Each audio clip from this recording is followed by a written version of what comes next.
Bom dia, boa tarde. Agradeço a atenção dos senhores e senhoras para essa breve introdução sobre um assunto chamado holding familiar. Antes de mais nada, gostaria de me apresentar. Meu nome é Milson Braga, sou formado em Direito, com especialização em Direito Tributário. Não obstante, tenho feito diversos cursos na área de holding familiar e implementação. Em suma, o objetivo desse nosso breve papo de hoje, unilateralmente falando, é mostrar para vocês para que servem uma holding familiar.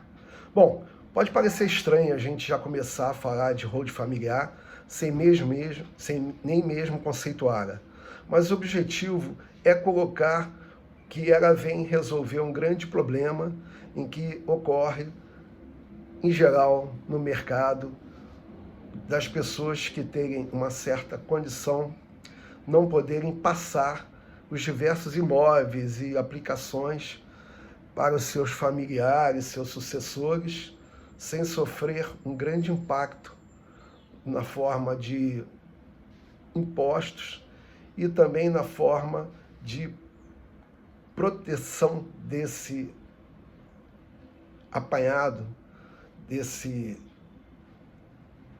coletânea de constituição de valores que eles fizeram durante o decorrer de sua vida produtiva, sem sofrer, digamos assim, sucessivos percalços em não ter protegido esses bens.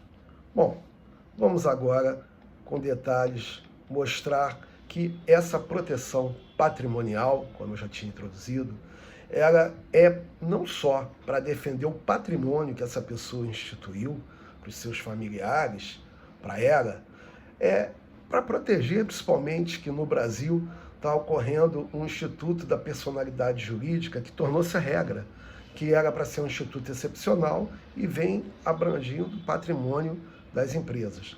Por essa razão, é fundamental que o titular deixe de ter o seu próprio patrimônio em seu nome, mas sim o nome de uma instituição, e que essa instituição detém o poder para que não responda por eventuais dívidas, ele individualmente, e sim essas atividades empresária recaiam sobre a pessoa física dele, do empreendedor, e não sobre o patrimônio da família dele, que ele tanto suor constituiu. A gente pode destacar, né, que essa operação só é eficiente se realizada, se feita antes do problema existir, né? Caso contrário, isso representaria fraude contra os credores, que pode ser anulado, vai ser anulado, e o patrimônio vai ser afetado pelas demandas envolvendo tais problemas.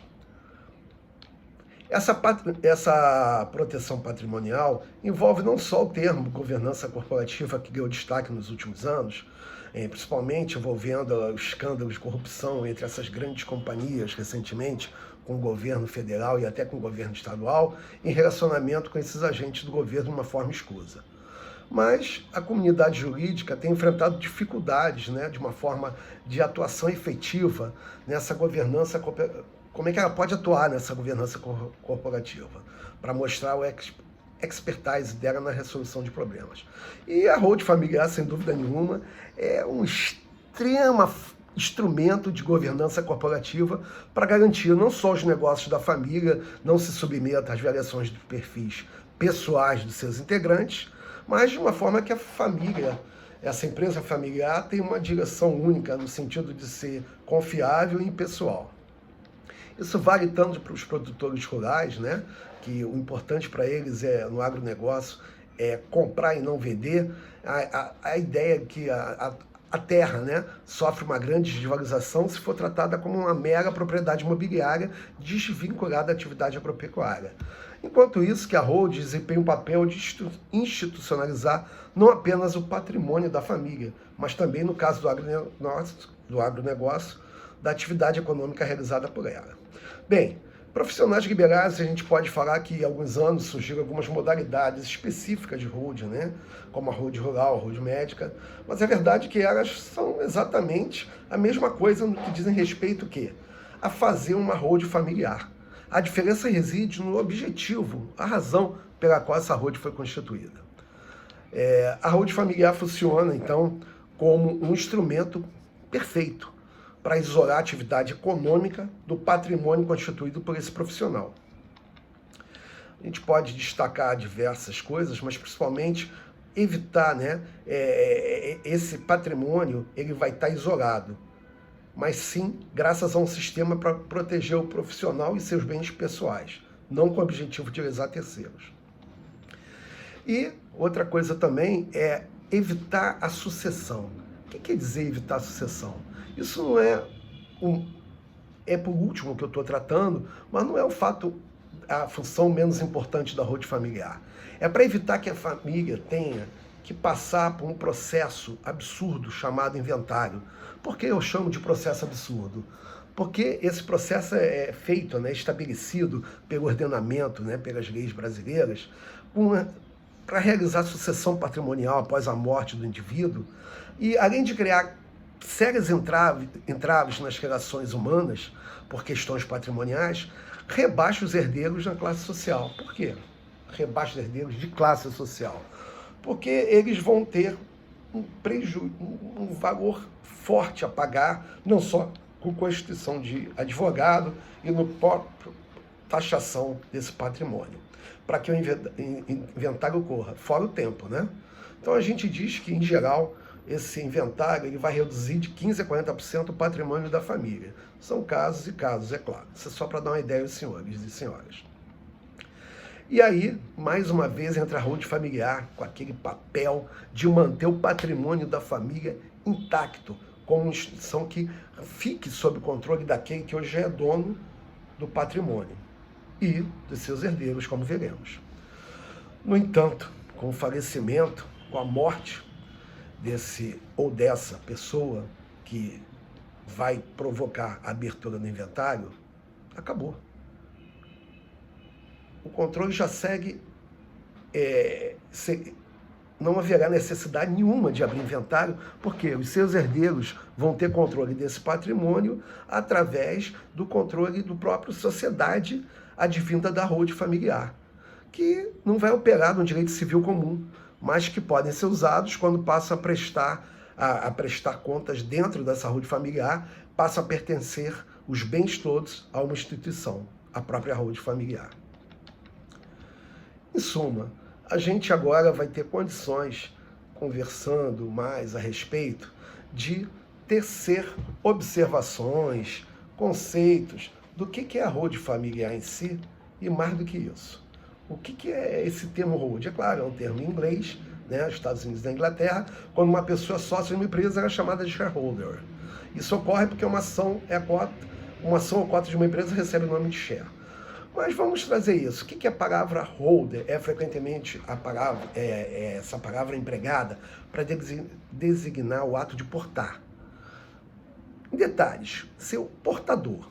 Por exemplo, a pessoa que possui um green card é chamada de green card holder. Assim, aquele que possui cotas, ações da empresa é denominado shareholder.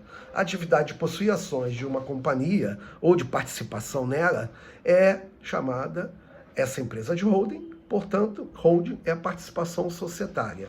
Quando essa participação na empresa A é realizada pela empresa B e não por um indivíduo, a empresa B será uma shareholding e, por consequência, uma empresa chamada de holding. Assim, a gente conclui, né, que pode-se dizer que holding é uma atividade de participação societária em uma empresa, podendo ser exercida por uma pessoa, seja ela pessoa física ou jurídica. Agora, cabe a nós distinguir holding de holding familiar. Será que tem alguma diferença para a gente ter mais, assim, clareza, né? Como é que a gente vai começar a analisar esses modelos mais comuns de holding? Vamos por partes, como diria Jack Stripador. As modalidades de holding existem diversas, mas vamos nas mais elementares. A holding pura, o que ela é? Uma empresa que nasce com o objetivo de ser holding. Ou seja, o fim dela é exercer participação societária em diversas outras empresas. No dia a dia dessa empresa, ela vai se propor a exercer participação em outras empresas, com cotas de sociedades limitadas, sociedades anônimas e por aí vai. Portanto, o limite dela, ela só fica em exercendo a participação em outras empresas. É o que a gente classifica de holding pura. E a hold patrimonial, o verdadeiro escopo dessa minha apresentação?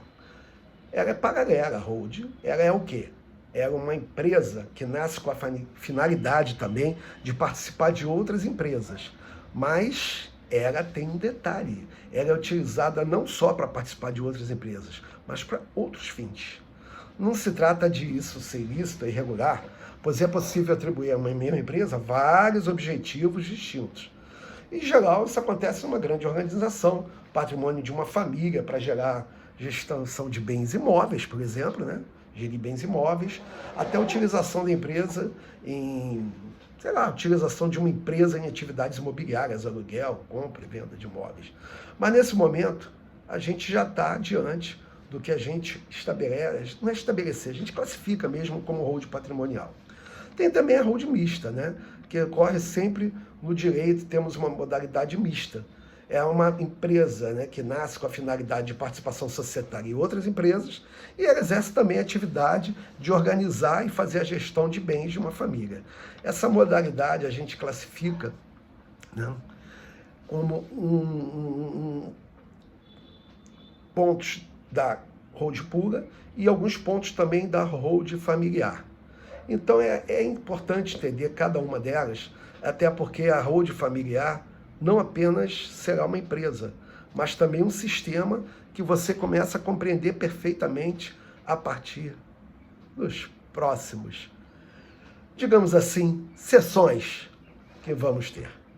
Eu agradeço a atenção, mas gostaria já de deixar com vocês um convite que em breve faremos uma palestra mais densa sobre hold familiar, suas vantagens, suas desvantagens, por que fazer, talvez por que não, e principalmente detalhar com mais tranquilidade o porquê que você necessita de uma hold familiar para proteger não só o seu patrimônio, mas principalmente o futuro dos seus descendentes.